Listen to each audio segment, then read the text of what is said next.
Amis Tavavou, Otep Shalom, bien heureux de vous retrouver en ce jour pour un nouveau chapitre de Bon à savoir. Le Bon à savoir d'aujourd'hui a été demandé par un abonné qui a écrit: Ramage, est-il possible, on va dire comme ça, de rendre une personne folle ou fou rien qu'en brisant une bouteille? Eh bien, mon cher abonné, la question est oui. Mais pour le faire, il faudrait qu'il y ait des raisons. Il faudrait que la cause soit noble, dans le bon sens du terme.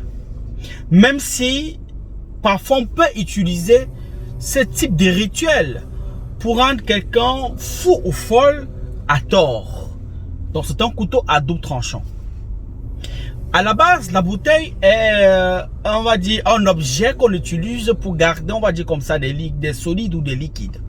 À la base. Mais sauf que la bouteille aussi peut être utilisée comme ça pour des faits maléfiques. Il peut être utilisé comme ça pour briser les sorts qui vous accablent. En fait, des rites de bouteilles sont multiples. On peut utiliser la bouteille pour faire appel à certains esprits. Parce qu'il y a des esprits que quand on les appelle, on siffle sur la bouteille.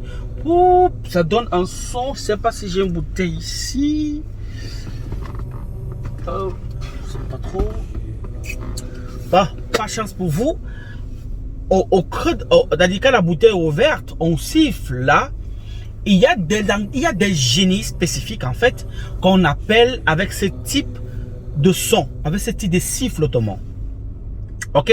Maintenant, la bouteille aussi peut permettre comme ça à appeler la pluie ou à stopper la pluie. Bien évidemment, il faudrait qu'il y ait de l'eau à l'intérieur. Ça s'accompagne avec certains rites, avec du feu, du sel, de la machette ou de la hache, ou encore avec certaines feuilles spécifiques qu'on met à l'intérieur avec des pierres pour conjurer la pluie ou pour commander, on va dire comme ça, certaines forces spécifiques. Donc, on utilise beaucoup la bouteille dans la mystique africaine ou encore dans la magie. La bouteille est aussi utilisée dans le fétichisme. Oui, on peut vous mettre, on peut emprisonner votre âme dans la bouteille.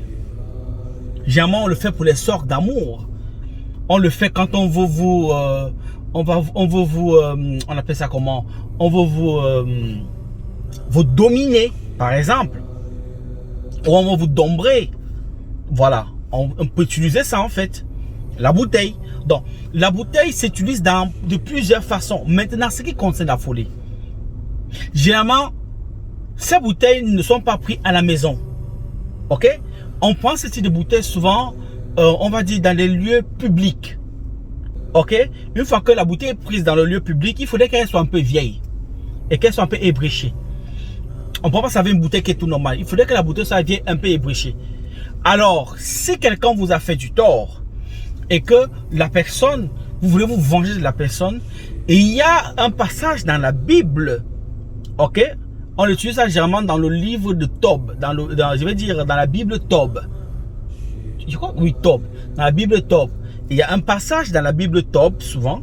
C'est pas un, ce sont des codes. C'est-à-dire, il y a un verset, il y a un autre verset, il y a un autre verset qu'on prend dans le Tob, qu'on réunit maintenant. On met le nom de la personne. Ensuite, maintenant, on met à l'intérieur, on met avec la graisse de quelque chose. La graisse de quelque chose, et puis on met souvent à l'intérieur un peu de poudre à canon, et puis on allume un grand feu, et puis on met à l'intérieur. La personne maintenant qui le met avec de l'eau à l'intérieur, autant pour moi, il met de l'eau à l'intérieur avec la graisse de ces choses là, il commence donc à conjurer. Il conjure, justement, c'est un truc qu'on fait en plein air. Il ne doit pas le faire à côté des maisons. Parce qu'il fait à côté des maisons, il peut rendre certaines personnes fous. Alors, il faudrait que lui qui veut faire cette pratique, il va dans un stade où il va quelque part, c'est pas, dans un bosquet. C'est-à-dire qu'en Afrique, on dit l'Axoulou. Il va à l'Axoulou. Les paysages qui sont un peu comme la savane, où il y a un grand terrain vide. Celui-là, il va faire ça. Il allume un grand feu de bois, il met ça à l'intérieur de maintenant. Il se met donc maintenant à faire des conjurations avec des esprits spécifiques.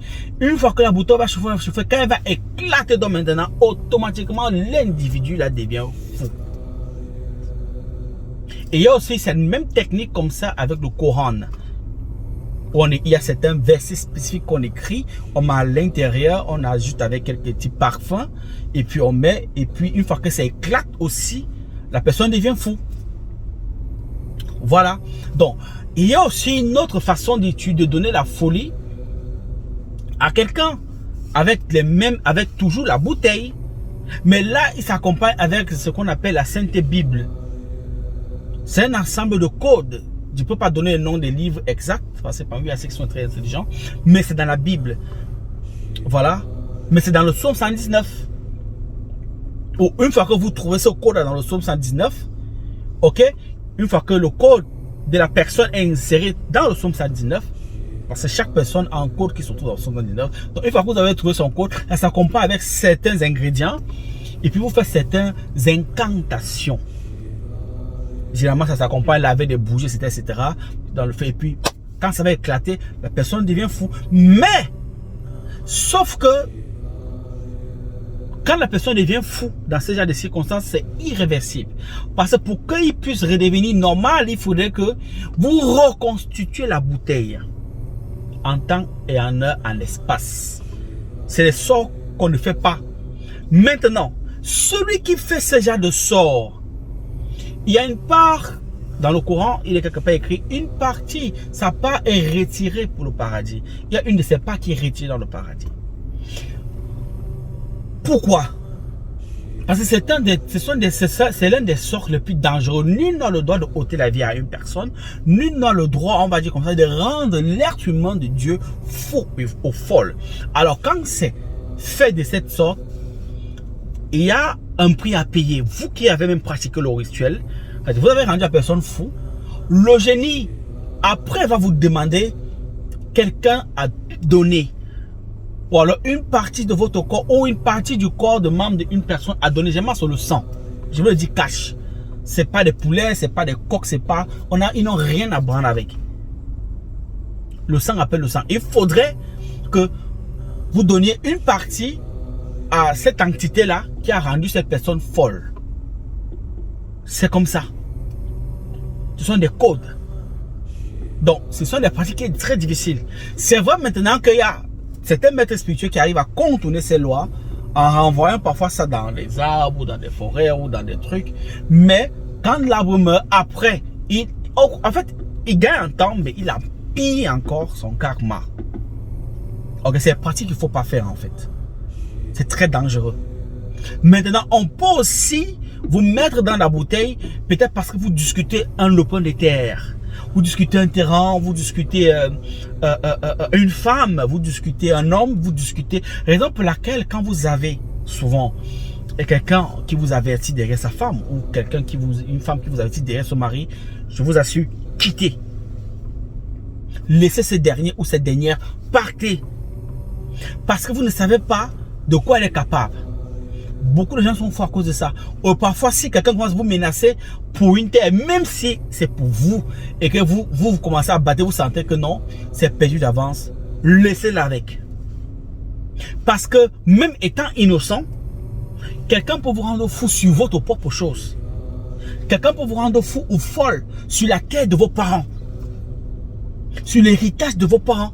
Il y a des gens qui sont fous là, c'est pas parce qu'ils étaient méchants, mais c'est parce qu'ils ont voulu discuter les biens parfois de leurs parents. Ah, il veut lever la tête. Ah, il veut monter 450. On te rend fou. Mais ce type de folie familiale, généralement, il faudrait qu'il y ait un témoin. Ce témoin-là doit être pris avec la poussière qui est prise sur la plante de ta chaussure. C'est avec ça qu'on conjure maintenant pour te rendre toi fou dans la famille. Donc, faites très attention. Donc, Amitabha à vous. Otep, ce fut un plaisir de partager ceci avec vous. C'est un roman depuis le 237. C'est l'Afrique qui gagne. Aigle.